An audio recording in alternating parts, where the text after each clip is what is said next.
Welcome to Unit Design 101, where we break down the overall factors that make units useful in Fire Emblem and beyond. Whether you're a romhack creator or merely interested in overall design, this resource is for you. This week we're taking a look at mages, the reason why they're so often good, and why making them weaker without making them totally outclassed is so difficult. If you're interested in a deep dive on how magic works and its changes throughout the series, check out my Mechanics Design 101 on magic. I won't cover any of that in this video, so consider that a primer for this discussion.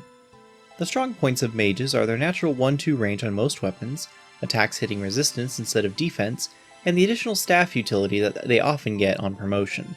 In exchange for this, mages tend to have lower physical bulk in the form of HP and defense rather than other units, and often have lower skill than most physical units, though this is made up for by the high base accuracy of most early tomes. The best mages tend to stand out in one of two ways. The first is by becoming a glass cannon, one-rounding enemies so effectively that their lower bulk doesn't matter. Lysithea is often the poster child for this, but many mages across the series have been viable glass cannons. FE1 Lind, Sarah, Lute, Nyx, and Citrine all have potential to one-round enemies at the cost of their lower bulk. To consistently do so means that their magic growth needs to keep up with enemy HP and resistance, and in more complex games you may need to use forges, skills, or other things to keep that power high. The other way mages become powerful is by overcoming their traditionally low bulk and becoming enemy phase viable generalists.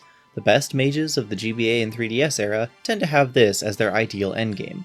Mages like Asbel and Lu, sages like Wendell, Sed, Pent, and Selah, shamans like Kanas, and any sorcerer Nosferatu build can capitalize on the slight sacrifice of raw power compared to their glass cannon cousins with significantly better survivability, be that through dodging, self-healing, or just raw defense.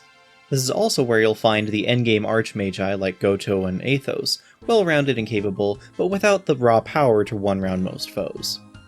Any mage that can't reliably build towards either of these two ideals can still see use thanks to the flexibility of tomes or the utility of staves.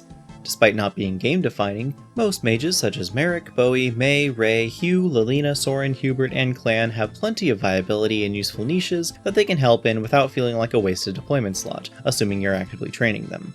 Below these lie the forbidden land of late-game training projects like Miranda, Sophia, Nino, Ewan, and Tormod. Mage is a great class for units like this, again because of magic's flexibility.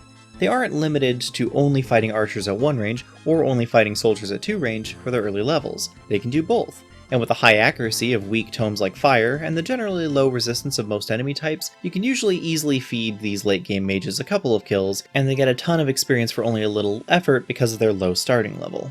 These units tend to be more of a novelty than actual utility, as while their potential is very high, the time it takes for them to get there usually means that they only see a handful of maps at most near their full power, even with the most dedicated grind. So if it makes good units fantastic, middling units good, and bad units usable, Mage must be a great class, right? Most of the time, yes. In fact, one could argue that being a mage is a strict upgrade to being almost any other type of unit in most situations, and I wouldn't necessarily say that they're wrong. However, that all depends on the power of tomes and the resistance of enemies. Path of Radiance and Radiant Dawn boosted the resistance of most enemies, while also crippling the might of most tomes, which, when combined with a number of other targeted nerfs to the mage class, specifically meant that being a mage in those games ended up feeling like a strict downgrade rather than an upgrade. Some units like Micaiah still made it work in their favor, but when a unit built to be a glass cannon mage is unable to one-round except with a busted personal tome with crazy effective damage, you know that the game is probably being pretty rude to mages. The biggest limitation of a mage is usually their mobility. While the Mage Knight or Flying Hybrid class bypasses this limitation at the cost of staff utility, the footlocked Mage and Sage tend to fall behind the rest of your army except on desert maps where that mobility balance flips. Utility such as long-range magic or physics staves can help footlocked mages contribute after they fall behind, but siege tomes are very rare and often lack the ability to kill enemies on their own. As such, mages are best thought of as coming in behind the main force to clean up high defense survivors, rather than as the core of your army in most situations. So, what are the takeaways about mages? First, unless you severely limit the power of magic to the point of near uselessness, being a mage is significantly better for most units than being a physical unit, particularly for those with weaker starting stats. Second, glass cannon mages are very popular and very powerful, but they only last as long as they can one-round. Third, giving a mage high bulk magnifies their magic power. The only bulky mages who aren't considered good have very poor magic stats, spell list, or availability.